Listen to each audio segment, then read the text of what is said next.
లోన వెలుపట సమరసలీలదాల్చి వెలియులోనను ఇంతైన వేరులేక నుండులో వెలిపూర్ణుడై ఉత్తముండో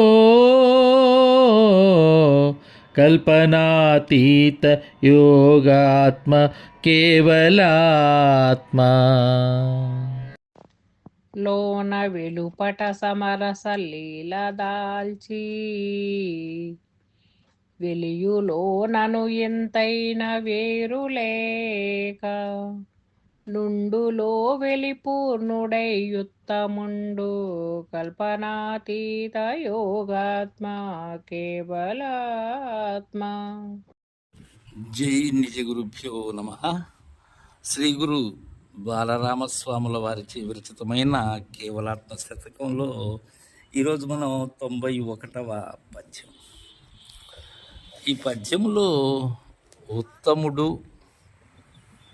ఎవరు? ఉత్తముడు పరిపూర్ణుడు. ఇక్కడ అధమ మధ్యమ ఉత్తముల గురించి కాదు, ఇది బాహ్యముగా వారి వారి ఆచరణ, వారి సత్యవాక్ పరిపాలన, వారు ఉండేటువంటి విధానం, ఇది బాహ్యములకు సంబంధించినది. ఇక్కడ ఉత్తముడు అంటే నిజగురు, సర్వజ్ఞులైనటువంటి అశరీరుడు ఉత్తముడు. వాళ్ళు ఎలా ఉంటారో చెప్తున్నారు. శిష్య, లోన వెలుపట సమరస లీల దాల్చి, ఇక్కడ అంతరంలో కానీ బాహ్యంలో కానీ అంతర్బాహ్యములలో ఏకరీతిగా ఉంటారు. ఇంకా ఉన్న పరిపూర్ణమును సర్వము అదే ఉన్నది కాన ఇక్కడ లోనేమున్నది, వెలుపలేమున్నది, అంతటా ఉన్నది ఈ శరీరములో లేకనే ఉన్నది. ఇది సిద్ధాంత వాక్యం. ఎలా సమరస లీల దాల్చి అంటున్నారు. సమరస అంటే అభేదం,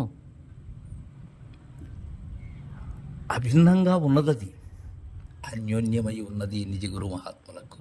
లీల దాల్చి అంటే ఆ విధముగా ఉన్నది, ఆ రీతి అనువుగా ఉన్నది. వెలియులో నన్ను ఇంతైన వేరులేక, అంతర్బాహ్యములందు అక్కడొక తీరుగా ఇక్కడొక తీరుగా లేదు, సర్వం బయలు స్వరూపమై ఉన్నది.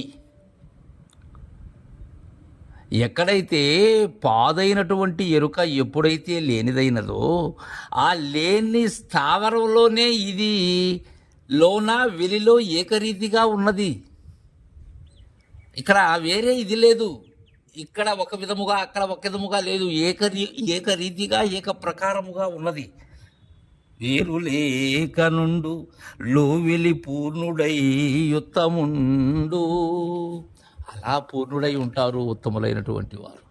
ఇది అధములకు మధ్యములకు సాధ్యమయ్యేటువంటిది కాదు. ఇది ఉత్తమోత్తములకు, వారు పరిపూర్ణులు, వారు చెదరరు, వారు ఎప్పుడూ కూడా వారి రీతి, ఆ లీల ఏదైతే ఉన్నదో అది మార్పు చెందదు అని తెలియజేశారు. జై గురుదేవ.